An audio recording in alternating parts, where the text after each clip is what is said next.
हमको पता नहीं है कि हमारी मंजिल क्या है, क्या लक्ष्य है हमारा, हमारे जीवन का उद्देश्य क्या है, हमें जो जीवन मिला क्यों मिला है, किस लिए मिला है, इसका क्या तात्पर्य है, क्या अर्थ है। कभी आप लोगों ने सोचा? अभी आपको पढ़ाई करनी है, फिर नौकरी करनी है, पैसा कमाना है, शादी विवाह करना है, घर बनाना है, गाड़ी खरीदनी है, और क्या करना है। जीवन का उद्देश्य क्या है? ये मानव जीवन मिला तो क्यों मिला? मानव जीवन क्या है? हम लोग एक और गीत गाते हैं, मानव जीवन इस जगती का सर्वोत्तम उपहार, सारे मल विक्षेप हटाकर लो तुम इसे सवार, पथ 84 लाख भटक कर राजपंथ यह पाया, पर मानव निज लक्ष्य भूलकर सपनों में भरमाया, कहां हमारी मंजिल है, कहां हमें जाना है, हम भूल चुके हैं।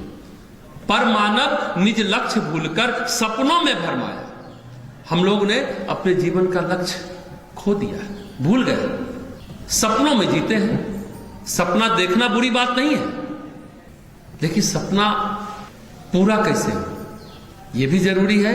लेकिन हम स्वप्न में भरमाते रहे, भ्रम में जीते रहे, यह दुखद है। आपने इसमें देखा, सबकी हिम्मत, सबकी ताकत, सबकी मेहनत एक, सबकी इज्जत, सबकी दौलत, सबकी किस्मत एक, बाधाओं को काट काट कर राह बनाता चल, मंजिल तेरे पग चूमेगी आज नहीं तो कल। बहुत अच्छी बात है। जो भी हमारे जीवन में बाधाएं हैं उसको हमें काटना है, राह बनाना है और जीवन पथ पर आगे बढ़ना है, निरंतर अनवरत अहर्निश आगे बढ़ते रहना है। बाधाएं फिर क्या है? जीवन का लक्ष्य क्या है, जीवन की मंजिल क्या है, जीवन का उद्देश्य क्या है, और उस उद्देश्य को पाने में बाधाएं क्या है? कभी आपने सोचा है?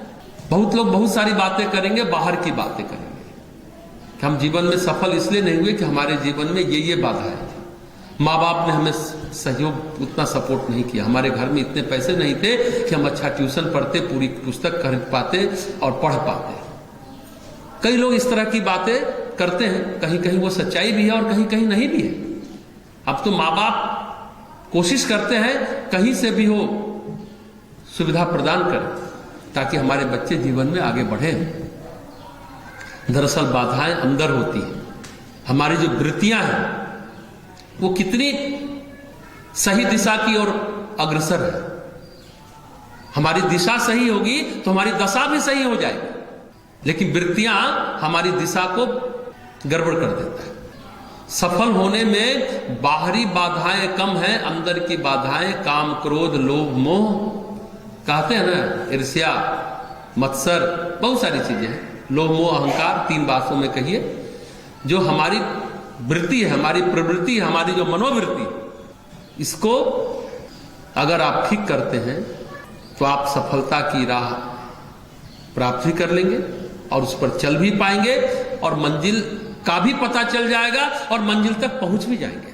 लेकिन कई लोग बड़े बड़े झटके झेलने के बाद, जब जीवन में परेशानियां आती हैं, कठिनाइयां आती हैं, झटके लगते हैं, तो सफल होने का हुनर सीखते हैं।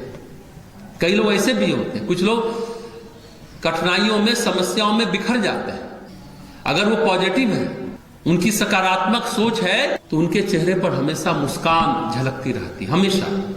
किस चीज की मुस्कान है, किस चीज की खुशी है? देखिए, जीवन को हमने कहा ना, मानव जीवन मिला खुद को समझने की और यह विश्वास कि हम आने वाले कल को बेहतर बना लेंगे। खुद में यह विश्वास है, यह कॉन्फिडेंस है। अभी हमने कहा ना, गायत्री मंत्र करने से प्राणबल, आत्मबल, मनोबल बढ़ता है, आत्मविश्वास बढ़ता है कि हम खुद को बेहतर बना लेंगे। पहले आप खुद को समझिए, तो खुद को जानिए, तो आपकी क्षमता क्या है, आपकी प्रतिभा क्या है, आपका पोटेंशियल क्या है, उसको जानिए, तब आप आने वाले कल को बेहतर बना लेंगे। सफलता के लिए आप लोग हमेशा प्रश्न करते हैं कि सफलता का कोई एक सूत्र बताएं। हम कहते हैं ना, ईश्वर विश्वास और आत्मविश्वास। याद रखिए, सफलता के 2 सूत्र, आत्मविश्वास और ईश्वर विश्वास। आत्मविश्वास है तो आप मेहनत करेंगे, प्रयास करेंगे और परीक्षा में, जीवन में सफल हो जाएंगे। और ईश्वर विश्वास है तो उनकी कृपा का आवाहन करेंगे, जिससे आपके जीवन में सफलता आएगी। लेकिन एक बात ध्यान रखिए, सिर्फ आत्मविश्वास भी अच्छा नहीं है और सिर्फ ईश्वर विश्वास भी अच्छा नहीं है, दोनों चाहिए। आत्मविश्वास सिर्फ है तो अहंकार पैदा करेगा, अरे मैंने ये किया, मैंने वो किया, देखो मैंने ये हासिल कर लिया। और सिर्फ ईश्वर विश्वास है तो आलस्य पैदा करेगा कि हम तो पढ़ाई किए नहीं, सरस्वती माता गायत्री माता को अगरबत्ती दिखा देंगे कि हमारा तो ईश्वर विश्वास है, भगवान पास कर देंगे, गायत्री माता पास कर देगी, सरस्वती माता पास कर देंगे। दोनों गड़बड़ है, दोनों चाहिए तब बात बनती है, आत्मविश्वास और ईश्वर विश्वास। अगर आप असफल भी हो गए ना, ईश्वर विश्वास में एक बात है कि भगवान इस बार आपने कृपा नहीं की, अगली बार कर लिया। और आत्मविश्वास है और कई कारण है सफलता के लिए, आपका पूरे जन्म का कर्म, आपका भाग्य आपको सपोर्ट किया, तब आपकी इच्छाएं पूरी होंगी, नहीं भी पूरी हो सकती हैं। या आप असफल हुए तो अरे मैं असफल हो गया, असफलता आपको अंदर से तोड़ देती है, बिखेर देती है, उस समय ईश्वर विश्वास काम आता है। अगर आप क्रेडिट सिर्फ अपने को नहीं देते कि हम सफल हैं या हम असफल हैं, थोड़ा क्रेडिट भगवान को भी देते हैं, तो जोड़ का झटका धीरे से लगेगा असफलता का कि भगवान की कृपा भी नहीं हुई, तो ये निराशा आपके जीवन से जाएगी, आत्मग्लानि जाएगी, अपराध बोध जाएगा। इसलिए ईश्वर विश्वास और आत्मविश्वास व्यक्तित्व परिष्कार के दो महत्वपूर्ण कहिए पंख हैं, जिस पंख से उड़ करके आप अपने लक्ष्य को प्राप्त कर सकते हैं, अपने व्यक्तित्व के चरम पर पहुंच सकते हैं, व्यक्तित्व का परिष्कार कर सकते हैं, व्यक्तित्व को निखार सकते हैं। क्या है? आत्मविश्वास और ईश्वर विश्वास। देखिए दुनिया में जितने लोग हैं, कभी ना कभी सफलता उनको मुंह चिढ़ाती है, लेकिन सफलता उनकी हो जाती है जो उनके चिढ़ाने का बुरा नहीं मानते हैं।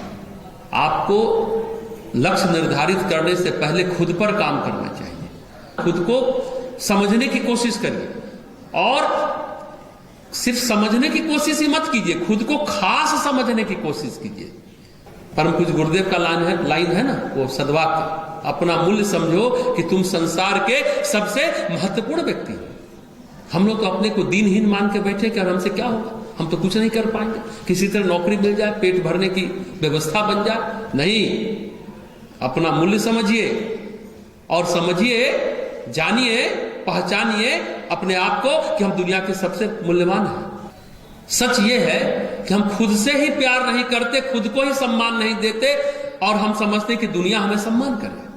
जो खुद से प्यार करते हैं ना, खुद को समझ पाते हैं, खुद को रिस्पेक्ट दे पाते हैं, वो हमेशा अपने आसपास की स्थिति को बेहतर बना लेते हैं। उन पर झटकों का असर कम होता है जो खुद को रिस्पेक्ट देते हैं, और अगर झटका आया तो जल्दी से उबर भी जाते हैं। अपना आत्मसम्मान बढ़ाने का प्रयास कीजिए, अहंकार बढ़ाने का। आत्मसम्मान का मतलब ईगो नहीं, अभिमान और आत्मसम्मान के बीच बड़ा झीना पर्दा है। कब सेल्फ रिस्पेक्ट ईगो बन जाता है वो पता ही नहीं चलता है। ये अंदर की दुर्बलताएं हैं। आत्मसम्मान को बढ़ाइए, उसके लिए प्रयास कीजिए, अहंकार को नहीं। और फिर जिंदगी में आप गिरेंगे भी तो खड़े हो जाएंगे, उठकर फटाफट खड़े हो जाएंगे। जिंदगी में जो चोट लगी है, जो घाव लगा है ना, वो सब भर जाएगा। खुद से प्यार करना तो सीखिए। लेकिन एक और बात, अपनी कमजोरी को स्वीकार करना भी सीखिए।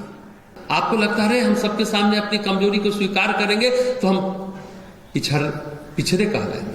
ये पिछड़ने का संकेत नहीं है, खुद को रिस्ट्रक्चर करने का तरीका है। आप अपनी संरचना का फिर से निर्माण कर रहे हैं। आप गुस्सैल हैं, तुनक मिजाजी हैं, क्या है पता कीजिए।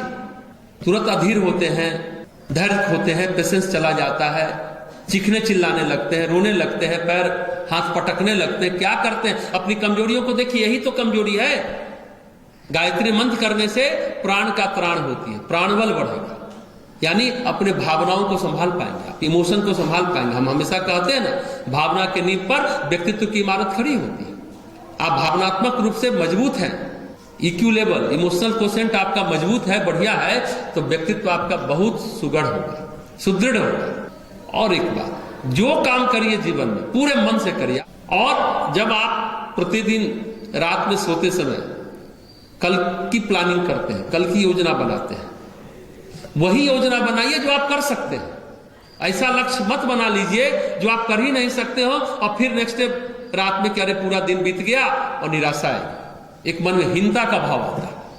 वही करिए जो आप कर सकते हैं, वही प्लानिंग करिए। हाँ ठीक है, प्रोत्साहन मिलता है आसपास के लोगों से, अच्छे लोगों से, तो आपके चेहरे पर चमक आ जाती है। अब प्रोत्साहन नहीं मिलता है तो निराशा में हम लोग मुरझा जाते हैं। ये कमजोर मनोभूमि वाले लोग होते हैं तो होते हैं, लेकिन जो आपत्ति को, विपत्ति को, आपदा को भी पॉजिटिवली लेते हैं, उसके प्रयोजन को समझते हैं, वो फिर और मजबूती से निखर कर फिर सामने आते हैं। साइकोलॉजी में 2 शब्द हैं, एडेप्टेशन और कोप अप करना। मनोविज्ञान में मतलब आपका शहर बदलेगा, हो सकता है यहां से आपको बाहर जाना पड़े पढ़ाई करने, या फिर हो सकता है आपको यहीं रहना पड़े, ये शहर आपको अच्छा नहीं लग रहा, या नए जगह गए, वहां की आबो हवा में आप अपने को एडजस्ट नहीं कर पा रहे हैं। एडेप्टेशन यही है, हर एक स्थिति में अपने अंदर अनुकूलन क्षमता को विकसित करना, अनुकूलता विकसित करना, यह महत्वपूर्ण है हर एक स्थिति में। एडेप्टेशन इसी को कहते हैं।